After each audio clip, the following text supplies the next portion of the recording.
충주에 살고 있는 김상우입니다. 나이는 올해 환갑 만으로 하면 60이고요. 아들, 딸, 사위, 손자, 그리고 누나, 남동생 둘. 같이 살고 있는 건 아니지만 가족 관계는 그렇습니다.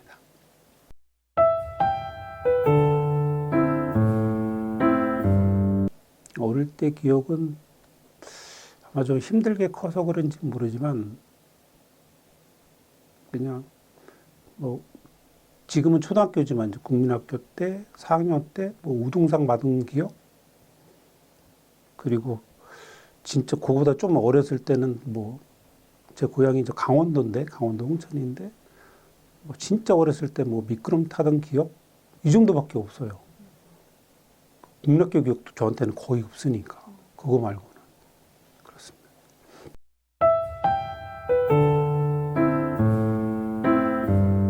꿈이라고 생각해 본 적이 저는 중학교 3학년 때 있는 것 같아요. 3학년 때 저 고등학교를 어디를 갈 거냐. 저 때만 해도 인문계를 갈 거냐, 실업계를 갈 거냐. 근데 저 입장에서는 가정 형편이 좋지 않았기 때문에 실업계 쪽으로 선택을 하게 됐고, 그때 처음으로 선생님께서 저는 저 기계 공부를 가겠습니다 했더니 왜 기계 공부를 가려고 그러느냐. 그래서 기계 공부에 가면 뭐 군대까지 해결할 수 있는 과가 있는 것 같고, 지금 내 성적으로는 충분히 우등생으로 갈 수 있다. 그래서 이제 기계 공부로 선택을 했는데, 선생님께서 그러지 말고 상고 쪽으로 가서 은행원이 되는 건 어떠냐 해서 그때 처음으로 그럼 은행원이 되자라는 목표를 잡았던 것 같아요. 그게 처음 했던 것 같아요.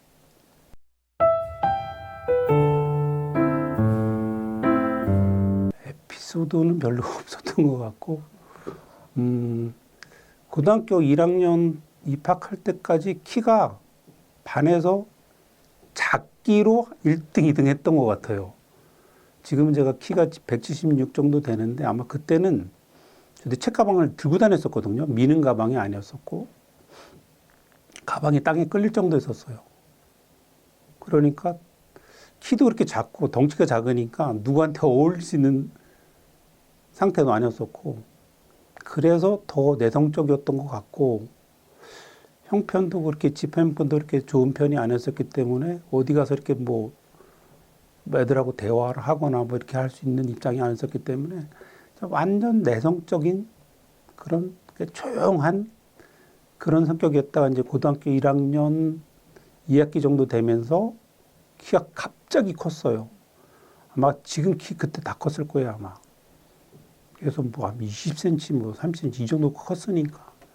그러면서 또 고등학교 2학기 때부터 부학급장, 그리고 2학년 때, 3학년 때 학급장 하면서 아마 성격이 조금씩 바뀌었던 것 같아요. 그러면서 그때 좀 뭔가 맡으면서 사회에 대해서 생각해 보기도 하고, 앞으로 뭘 해볼까 조금 생각해 보기도 하고 했던 것 같아요, 그때부터.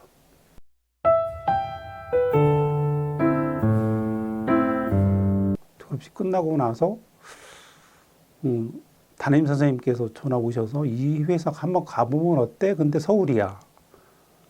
한번 가보면 어때? 그래서 뭐 졸업하고 당장 돈은 벌긴 벌어야 되는데, 어떻게 방법은 모르고 그러니까 일단 그럼 가겠습니다로 했던 게 아마 직장 생활에 스타트했던 것 같아요. 제가 회사 입사했던 게 첫 직장이고 이제 그게 마지막 직장이긴 했는데, 서울에 본사를 둔 인광토건이라는 건설회사에 있었어요. 그래서 저는 저 상업고등학교를 나왔으니까 담당 업무는 당연히 회계 업무고, 그래서 85년에 입사를 해서 아마 2019년까지 제가 한 34년 다녔어요. 그래서 인광토건에서 1986년에 종합건설업체를 하나 더 인수를 해서 청주로 내려보냈어요. 그러니까 청주가 본사가 되는 거죠. 그 회사에 이제 회계 담당으로 발령이 나서 인광토건하고 동신건설이라는 회사를 왔다 갔다 하면서 34년 근무한 것 같아요. 근데 이제 운이 좋았죠. 이게 제가 처음 이제 직장에 입사를 하고 오리엔테이션을 하는 마지막 날 아마 전체 관리직 회의가 있었던 것 같아요.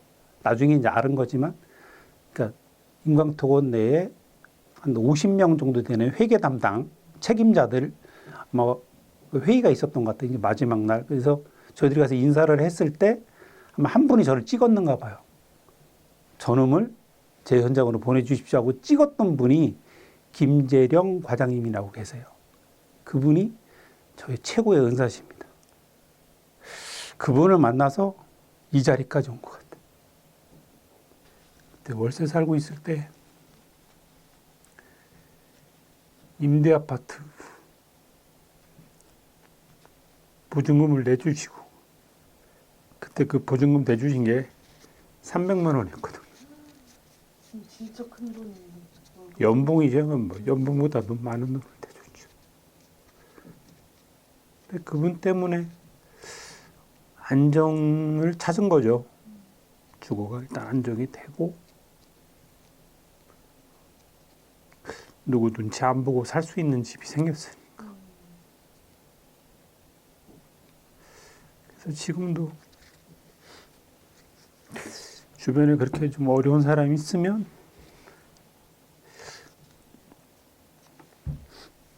내가 그 사람의 멘토가 좀 됐으면 하는 생각도 해요. 그래서 그분이 그렇게 안정적인 생활을 할 수 있게 시작을 해주셨고, 군대 문제도 뭐 그분이 일단 나서줘서 의가사 제대라고 그래서 이제 가정형편이 어려운, 이게 진짜 제가 이제 장남이다 보니까 장남이 이제 군대를 가게 되면 이 가정은 점점 더 힘들어지니까, 그래서 이제 의가사 제대 서류를 냈고 그걸 내게끔 이제 도와주셨어요.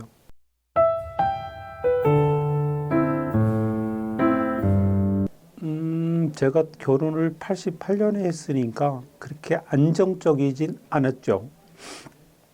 그래서 어쨌든 주거는 안정은 됐지만 뭐 임대 아파트라 뭐 누구 눈치 볼 수 있는 그런 상태는 아니니까 마음적으로는 많이 안정됐지만, 돈은 빨리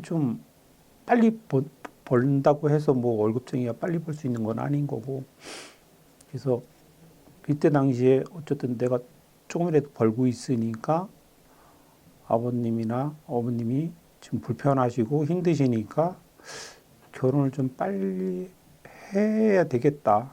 그리고 효도는 아니지만 그냥 좀 얼른 모시고 애들도 좀 빨리 낳고 날 수 있으면 장남으로서 어쨌든 대를 이어야 된다는 이런 생각을 가지고 있는, 유교적인 생각을 가지고 있으니까 그래서 아마 결혼을 빨리 했던 것 같아요.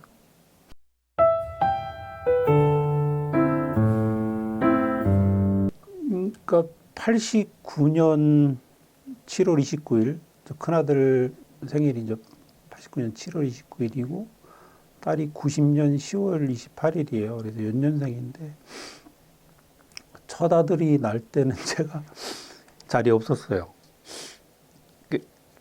전날 진통이 와서 병원에 이제 데리고 갔는데 아침까지 해산이 안 된 거예요. 그래서 선생님이 한 서너 시간은 더 있어야지 마지막 진통이 시작될 것 같다. 그래서 그 당시 직장 생활이 제일 밑에니까 아침에 가서 출근 도장을 찍고 와야 되잖아요. 그래서 아침에 잠깐 갔다 올게, 서너 시간 있어야 된다 그러니까 얼른 갔다 올게 하고 오니까 전화 왔더라고요. 나왔다고. 그래서 그 순간을 못 봤어요. 그래서 가끔 집사람하고 투덜거리다 보면 그때 얘기를 합니다. 애 가졌을 때 내가 먹고 싶은 거 못 사줬다. 거기서부터 애 낳을 때 없었다. 그런 얘기 합니다.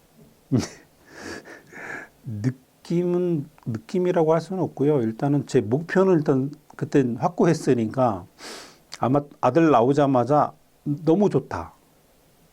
왜 좋은지. 남자다. 근데 그러니까 저는 이제 장남이고 제가 아마 4대 제가 장남일 거예요. 4대 아마 뭐 제가 이제 전주 김가희인데 종소는 따로 있지만 그분은 이제 대가 끊긴 지가 좀 됐어요. 그래서 일단 제가 어떻게 보면 4대, 5대 장손이기 때문에 일단 남자를 낳아야 된다 이 생각을 했는데 첫 아들이 나왔으니까 너무 좋잖아요. 그러고 바로 생각했던 게 둘째. 남자면 좋겠지만 아무나 나와도 된다. 첫째는 아들이 나왔으니까. 아마 그렇게 생각했던 것 같아요. 그래서 이게 뭐 부모가 됐다 이런 거보다 빨리 엄마 계실 때, 부모님 계실 때 얼른 낳고 얼른 고생하고 나중에 좀 편하게 살자. 집사람하고 합의 봤죠. 그래서 바로 연년생으로 딸도 아마 가지게 된 것 같아요. 네. 그게 지금은 나중에 집사람도 그렇고 저도 너무 잘했다고 생각해요. 대신 우리 청춘은 없었어요. 집사람하고 저의 청춘은 없었던 거예요. 그때 제가 결혼할 때가 25이니까 집사람은 저하고 이제 한 살 차이인데 거의 없는 거죠. 애들이 있으니까 어디 놀러 갈 수도 없고 부모님도 모시고 있었고 뭐 따로 살 수 있는 형편도 안 됐었고 그랬으니까. 근데 뭐 애들이 크고 나서는 너무 좋은 거죠. 애들이 뭐 고등학교 졸업할 때 친구들은 뭐 초등학교 입학하고 막 그랬으니까 늦게 가는 애들은 뭐 아직도 못 간 애들도 있었고.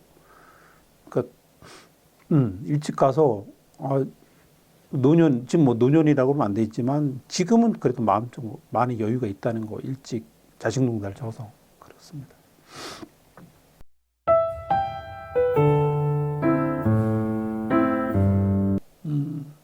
좀 전에도 말씀드렸지만 일단 회사에 입사한 거 그거나 두 번째는 당연히 첫 집이 생겼을 때 아파트가 생겼을 때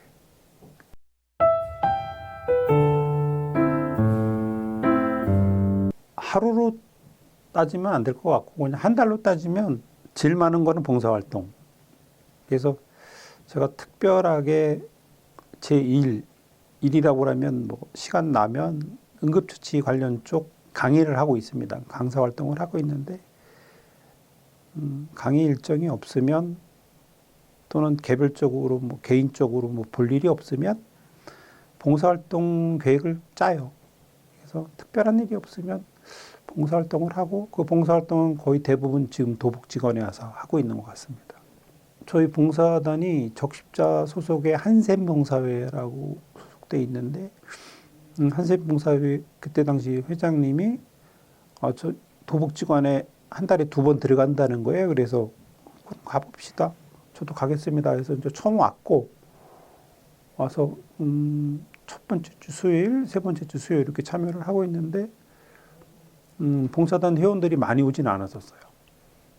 근데 다른 봉사회도 많이 오시더라고요. 그래서 아마 그때부터 아마 도복직원에 급식 봉사를 왔고 좀 필요하겠다. 사람이 좀 필요하다. 그리고 개별적으로 봉사회가 아닌 뭐 개별적으로 와도 충분히 가능하다고 그래서 아마 시간 나면 집도 멀지 않고 해서 이쪽으로 많이 왔던 것 같아요. 그래서 이쪽으로 많이 오면서 제가 기존에 가던 데는 덜 가게 됐겠죠. 제가 기존에 하던 데는 청주시 룸볼장, 대부분 장애인들이 쓰고 있는 룸볼장 거기 주로 갔었는데 이제 이쪽 비율이 높죠. 도복직원 비율이 높아졌고 그리고 또 장애인 룸볼장은 제가 일주일에 한 번씩 그 롬볼 교실을 열고 있어요. 그래서 롬볼 교실을 해서 금요일마다 10시에서 12시까지 가르치고 있어요. 그래서 일주일에 한 번은 무조건 롬볼장을 가고 뭐 일이 있으면 또 몇 번 가긴 하지만 거의 주로 아마 봉사활동하면서 보내는 것 같아요.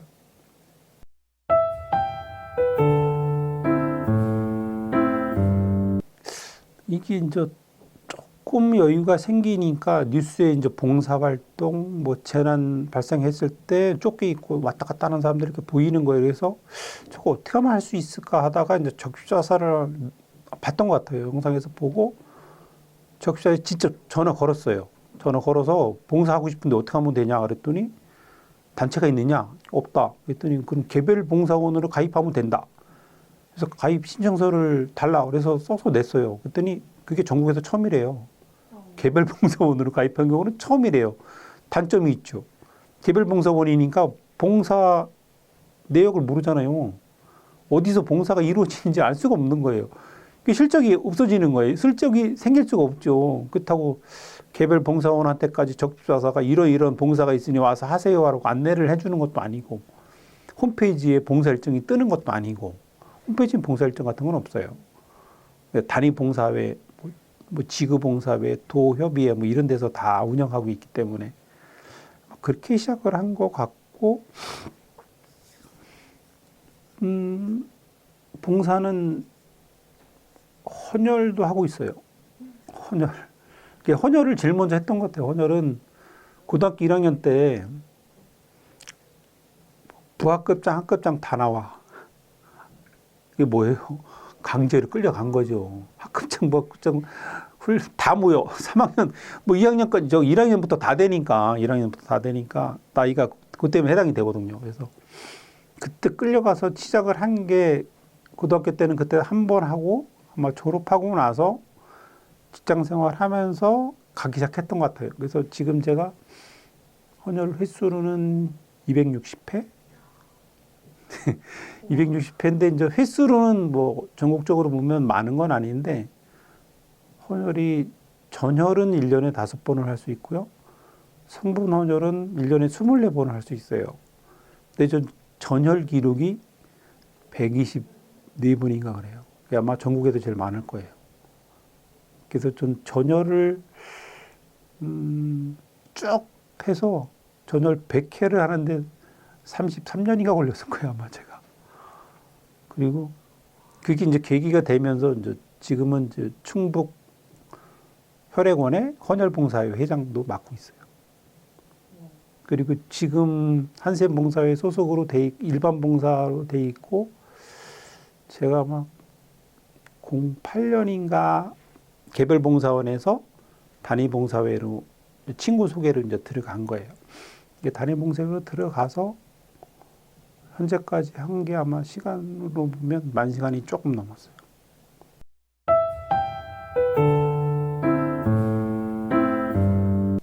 누구한텐 또는 뭐 기관에 도움이 될 거라고 생각하고 실진 하지만 저는 결과적으로는 저 때문에 하는 것 같아요.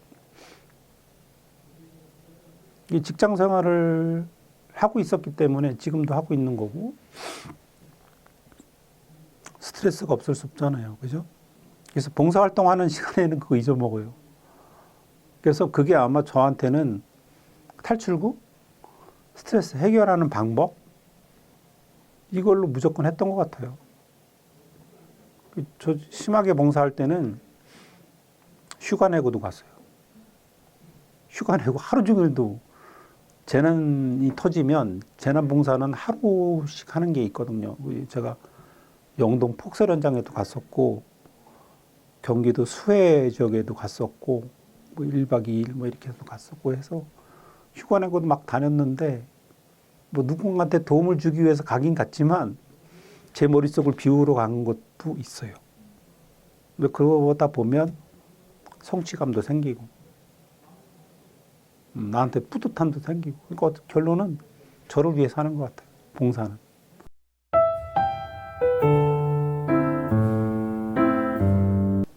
사회복지사 실습생으로 시작을 한 거죠. 그게 어쨌든 실습을 하면서 여러 프로그램에 대해서 알게 됐고 도복지관에서 운영하는 프로그램에 대해서 다 알게 됐고 이거 후원 프로그램도 있다.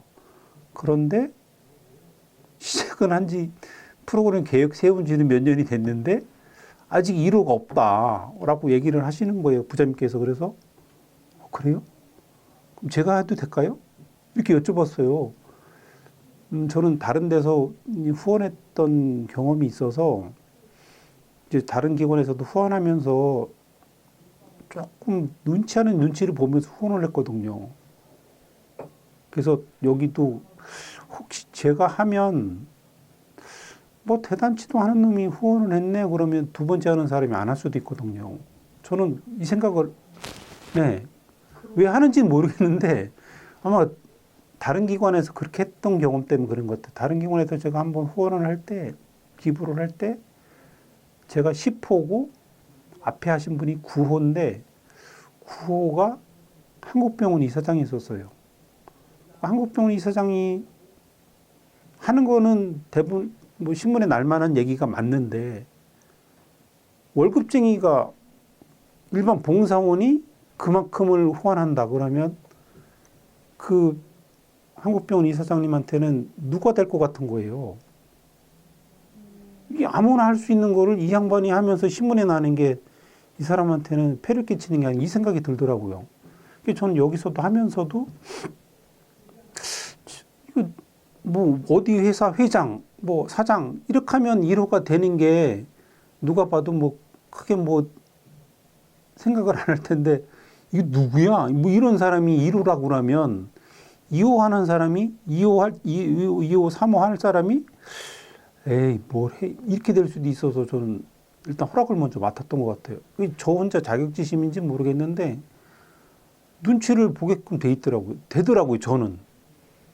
근데 뭐 부장님은 당연히 아니라고 얘기는 하시지만 저는 그 생각 가지고 있어요. 그래서 제가 2호도 지금 어떻게든 제가 만들어 보려고 노력을 해요.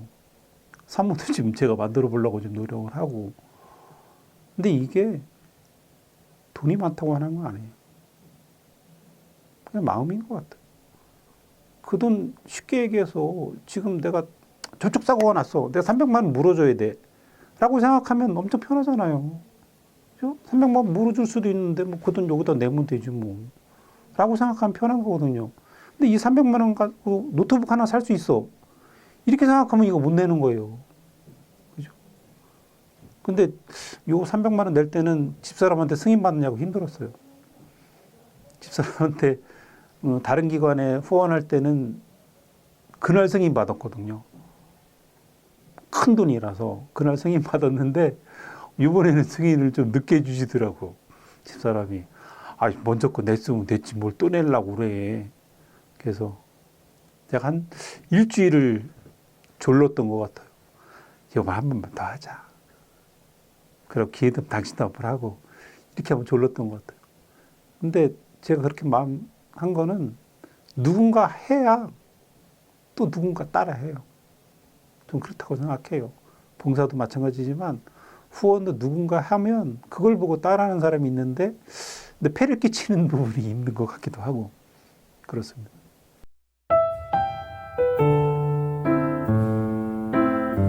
사회복지는 진짜 우연찮게 딱 맞은 것 같아요. 제가 그 적십자에서 봉사활동하는 것 중에 심리 상담사?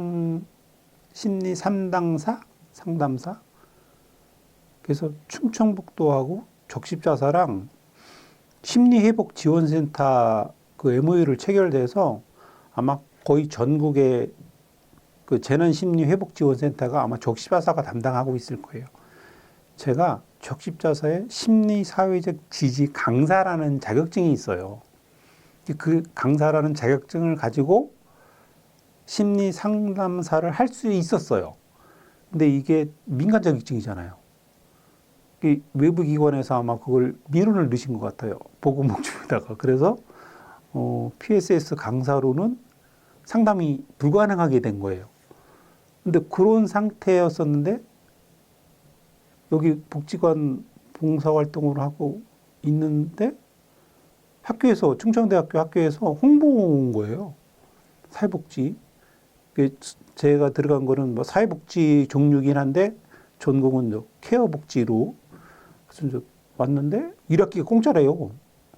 1학기가 무조건 공짜라는 거야. 등록금이 한 뭐 250 정도 되는데 공짜니까 1학기는 2학기는 뭐 재산 상태에 따라서 자격을 받을 수 있고 못 받을 수도 있고요. 일단 그럼 1학기만 좀 가보자. 그렇게 판단을 하고 원래는 집사람하고 같이 가기로 생각을 했던 거예요. 저 혼자 집사람하고 나하고 같이 가서 어차피 따는 게 같이 따자. 꼬셨는데 전날까지 꼬셔서 못 꼬셨어요. 그래서 저 혼자 등록을 했고 그게 이유가 하나가 사회복지사를 따면 PSS 강사 플러스 사회복지사가 있으면 상담사를 할 수 있는 거예요. 그러니까 딱 맞은 거죠. 공교롭게 그 시기가 딱 맞은 거예요. 그래서 상담 해야 돼. 근데 상담사 한다고 돈이 되는 건 아니에요. 그게 해보고 싶은 것 뿐이에요. 내가 하던 걸 못하니까 좀 억울한 거예요, 그게. 그래서 사회복지 학과 들어간 것 같아요. 근데 지금 잘 들어간 것 같아요.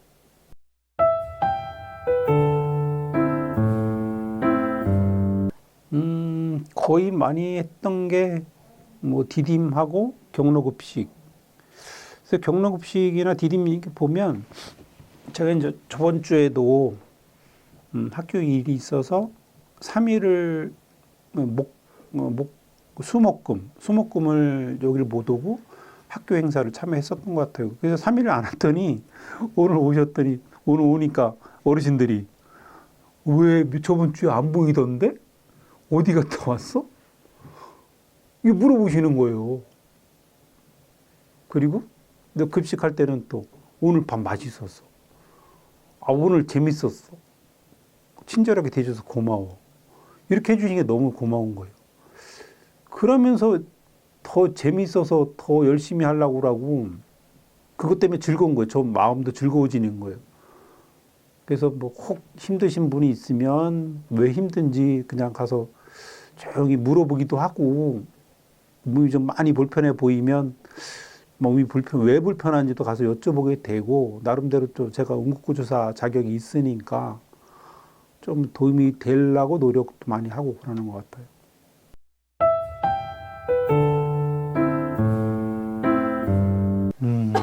이것도 생뚱맞은데요. 봉사할 때는 아닌 것 같고요. 환갑되면서는 아닌 것 같고 제 강의 주제로도 가끔 쓰기는 하는데 눈 떴을 때 행복합니다. 아침에 눈 안 뜨면 죽는 거니까. 그리고 하루 일과를 무사히 마치고 잠자리에 탁 들었을 때가 제일 행복합니다. 중간중간에 뭐 가족들 때문에 행복한 일도 있겠지만 나한테 제일 행복한 거는 아침에 눈 떠서 사는 거, 잠자리에 들어갈 때가 제일 행복합니다.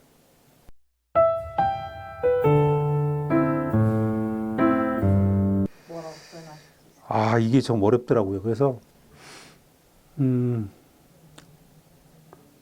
성실하게 살았고 책임감 있게 살았고 리더로서 가장으로서 잘 살았다.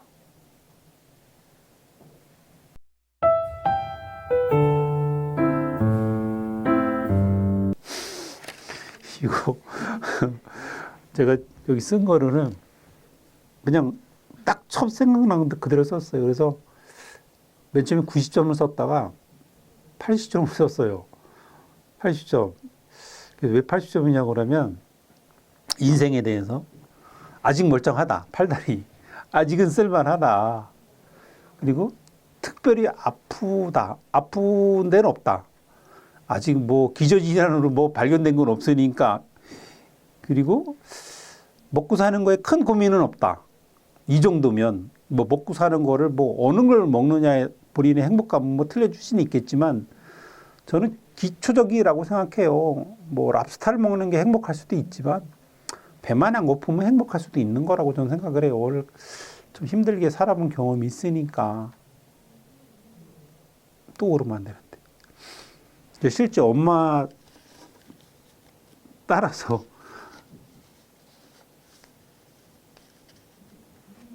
쌀 그 수확 다 끝난 논에 가서 이삭도 주워 봤었거든요.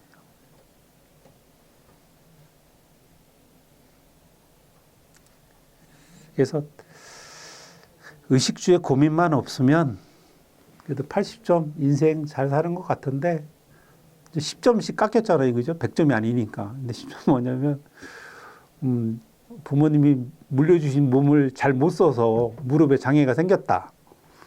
시력이 좀 떨어졌다. 그게 10점 감점됐고 10점은 부모님이 안 계신다. 그래서 뺐어요.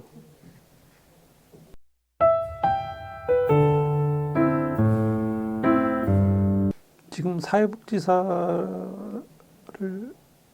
취득을 목적으로 배우고는 있는데 실질적으로는 사회복지사보다는 요양보호사를 아마 목표를 잡았었던 것 같아요. 그래서 기회가 된다고 하면 아마 사회복지사 취득하고 나서 요양보호사까지 취득하지 않을까 싶어요.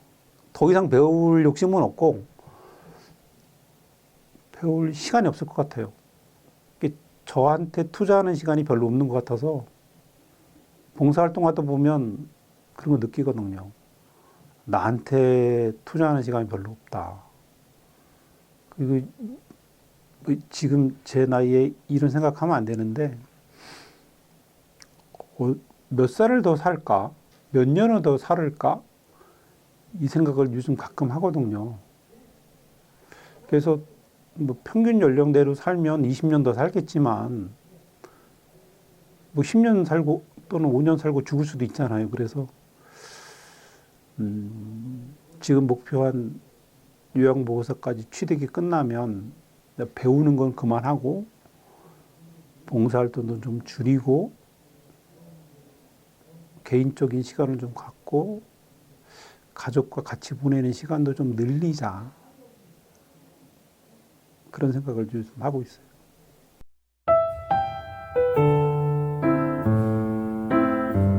지금 가족, 마누라, 아들, 딸, 사위, 손주, 여기에 부모님 사진 넣고 싶어요. 그래서 요 가족 사진을 완성할 거예요, 제가. 지금 요즘 AI가 너무 좋아서 가능할 것 같아요. 제 실력으로도 가능할 것 같아서. 그리고 딸내미가 사진관을 지금 하고 있어서 어떻게든 만들어 볼 생각이에요, 지금. 그 사진관하고 AI하고는 틀린 거지만 이거 만들어서 거실에다 걸어 볼 생각이에요. 지금 엄마하고 아들, 딸, 마누라하고 이렇게 찍은 사진은 있는데 아버지가 껴서 찍은 사진은 없어요. 너무 일찍 돌아가셔서 아버지 사진은 영정사진 그리고 앨범에 있는 몇 장 정도밖에 없어요. 다행히 그 몇 장 가지고 어떻게 살려서 진짜 남기고 싶은 사진 만들고 싶어요.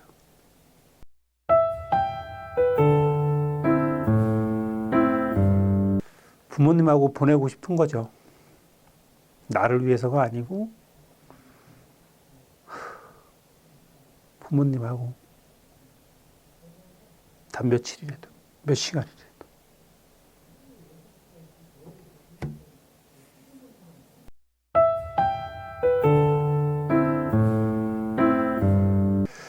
네, 저 80점 줬으니까 또 태어날 거예요. 저는 또 태어나는데 조건이 있어요. 다리 안 다치고 시력 좋고 살도 좀 빠져 있는 상태. 그리고 부모님 조금 부유한 가정에 태어나고 싶어요.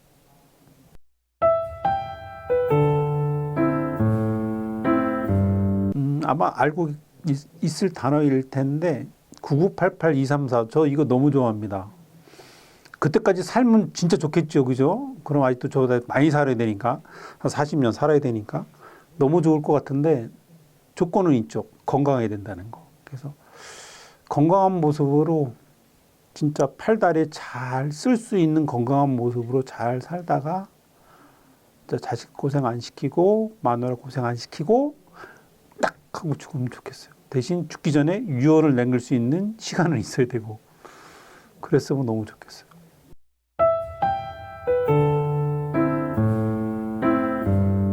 이거 쓰면서 좋았어요. 저 이거 항상 생각하는 것도 같은데 그래도 잘 살고 있는 것 같다. 그래도 다리 좀 불편하긴 해도 아직까지는 쓸만하니까 그래도 잘 살았다. 그리고 누군가한테서 도움을 받은 거를 누군가한테 또 그렇게 힘든 상황에 있는 사람이면 좀 도움을 줄 수 있었으면 좋겠다. 이런 생각을 좀 자주 하고 있는 편이고요. 그래서 나한테도 좀 많이 투자를 해야 되고 당연히 집사람하고 나한테 많이 투자를 해야 되고 가족들도 좀 챙겨야 되고 그 주변에 있는 사람들도 좀 챙겨야 되고 그러고 나서 좀 여유가 생기면 기부도 좀 더 하고 마음 먹은 대로 좀 한번 해볼 생각입니다. 그래서 그때까지는 좀 건강하자. 그때까지는 죽지 말자. 이 생각하고 있습니다. 그래서 나를 분명히 챙기긴 해야 되지만 남도 좀 챙기면서 살자. 여지껏 잘 살았다.